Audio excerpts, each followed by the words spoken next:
Hecarim is very powerful as engage tools, but the priority one is going to be the Cho'Gath. That is a game changer.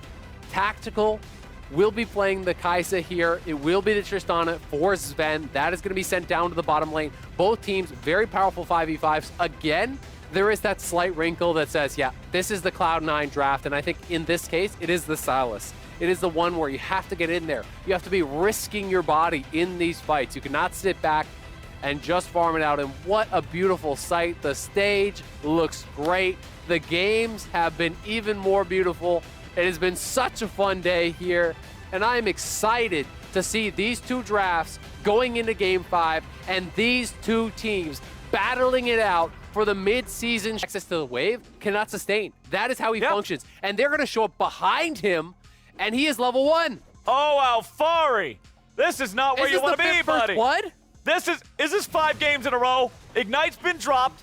Vulcan's on the chase. Vulcan with a flash. Vulcan with a pulverize. Alfari knows that even if he flashes, it does not matter.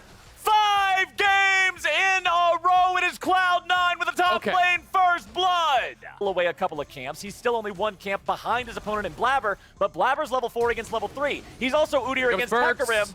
Blabber with the flash, trying to lock Armeo down. Perkz comes over the wall. He goes for the E. He goes for the damage. He goes all the way. And Cloud9 have a 2-0 game. Bottom laners have returned to the bottom lane. Supports are back with 80 carries. So things are as expected, but it has led to a good lane state, a good game state overall for the side of Cloud9. Perkz coming up into the top side.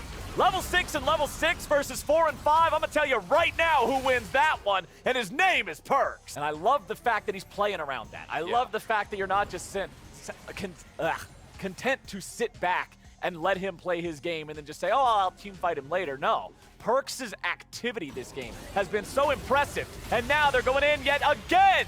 CoreJJ cannot get away, and Perkz is on a killing spree. Anything chance of escaping 3 early kills, and it's a TP flank from Perkz. They want more. Oh, baby, they aren't done yet.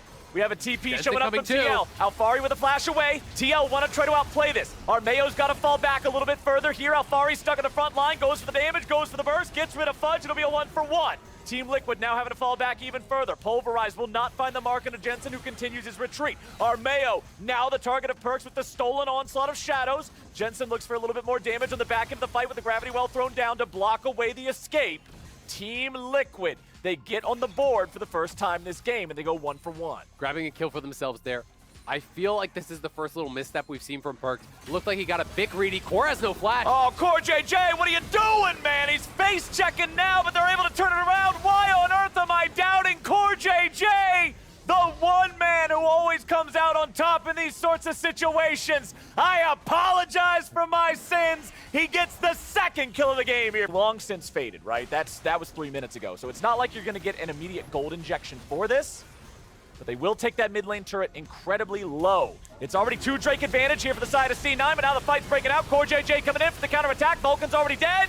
And Fudge cannot arrive in time. Perkz is still looking for some damage. Armeo is going to be killed off next. Perkz having to fall back a little bit. Sven doing the same. Fudge continues leading the charge, but Tactical has rejoined the fight too. CoreJJ tossing Sven back over his shoulder. Tactical into the back line, looking for the damage. Sven going to be taken very low. CoreJJ going to be taken down. Sven with the reset. Gotta dodge the W. The kill onto Alfari. Jensen's looking to stay alive, but Perkz is saying no. Team Liquid lose 4. Perkz wants to make it 5. Everfrost says no problem. Double kill over to the mid lane from C9. One time in the Bud Light Ace. In they go. Initially, it looks like, wow, this engage was not it. It's gonna be TL. But then, Fudge on the flank, forcing Jensen out. He has to flash out of there. The stolen Cho'Gath ulti executes Armeo. And then from here, you've really got to track how Sven is kiting this out. CoreJJ chasing him with the flip. He gets in range, does get that flip. He jumps back. Tactical saved his ulti to then follow up, but he has the ulti to get that. Instead of just panicking and running away, he turns the core, kills him off, resets the rocket jump, gets out, all while Fudge is able to dodge the W, survive, and Perkz is finishing off the island. He knows that was huge for the team, and now they are going for it. Oh, this is too much. Okay, Perkz is trying to make the moves here. The Chaos Storm might finish the job, but it's so close, but still so far. Cut the tapes. Perkz just feeling himself a little too much here, a little bit too hyphy. Goes for the solo kill on Jensen and can't find it. I mean, look at Jensen's health. He's got a sliver. He would have had it had he connected with the Abscond Abduct, but Jensen, nice sidestep, does avoid it. And the fact that Armeo is there means it is Perkz going down, a little bit of egg on his face, does get shut down. Jensen TPing back out on the map. They're trying to collapse. CoreJJ's going in. They're going after Sven with the exhaust already down. They need a little bit more damage, but they can't quite find it. CoreJJ now going to be stuck. The fight turning around. Sven on a killing spree. Team Liquid overextending into the trap set down by C9. Blabber continues running forward, but he has to be careful. Here One more auto attack might be able to Perkz. finish him off. Alfari over the wall. He needs a little bit more, but Perkz is back into the back lines with the onslaught of shadows. Tactical will try to survive, but it will not happen. Alfari's trying to walk away. Cho'Gath is a big, tanky boy, but he's slower than Sin. And Cloud9 will take him out of the picture. Are they going to go to... Not Cloud9 versus Team Liquid, Perkz versus Team Liquid. That is just incredible. Hear from him in this game. Cloud9 as a whole, doing the lane swap, having the Scion take the jungle camps. Everything is impressive about this game. They're looking for the fight. Alfari's going to get caught out now. Gravity well placed down to try to keep him alive here a little bit. Armeo going in. Armeo going out in a body bag. Sven is unstoppable. Is this the victory march? He's dead. That's 30 seconds. They have Baron this early on. Question is, do you try to contest? If you lose here, if you lose a 5v5, the series is over. So they've got to decide, do you give up Soul and wait for later, or do you fight now? Oh, CoreJJ, he's over the wall. He's grabbed by Perkz, but he gets back out in time. Vulcan continuing to zone. Alfari's in the pit. The Dragon goes over to C9, but what about the fight? Vulcan will be killed off first. Tactical grabbing a kill on that. It is a 1-for-1 trade support for top lane. Walking through all of the dark and dangerous territory here to even approach the Baron. Yeah, look at this. Knowing that Sven and Blabber could be two-manning it for all we know right now. Hey, look at that. My big brain co-commentator's brain has once again flexed its muscles, and Fudge is flexing all over Team Liquid. Armeo's already down and out. They'll pick up another one here on the back end, too, with CoreJJ dying next.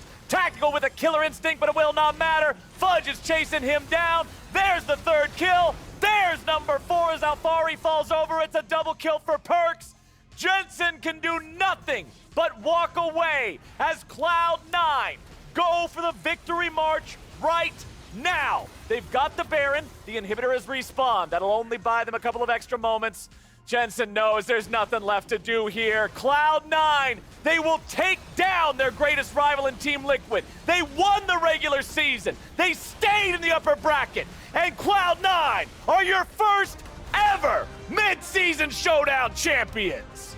And what a Game 5 performance. Absolutely incredible.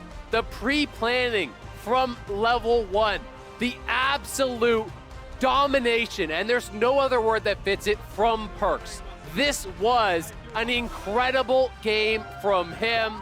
Sven celebrating with you and me, with the fans at home. You gotta love it. He's taking his victory run here. He wants that trophy. Get out of his way. It's his.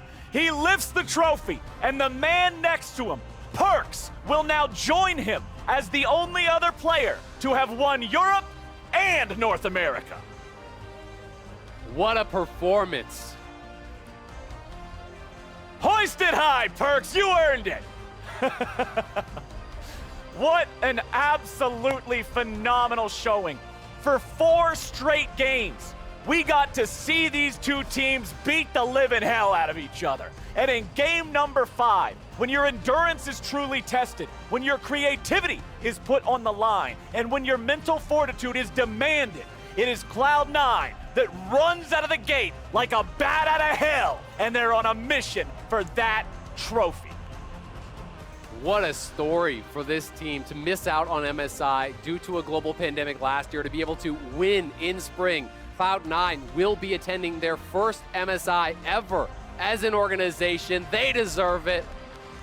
What an awesome conclusion to this spring for this team, especially after having to lose out on the chance at MSI last year. It was the first time in years that this team had won the championship, right? For the longest time, they were always stuck at that number 2 spot. They come back, they win it, they claim that victory, and then the reward disappears in front of them for circumstances entirely beyond their control.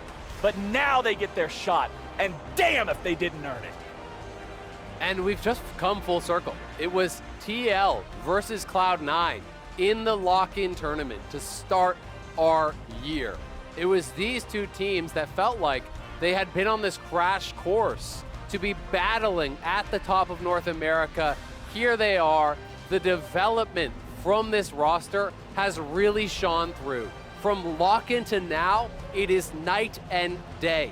5 times Alphari first blooded in this series.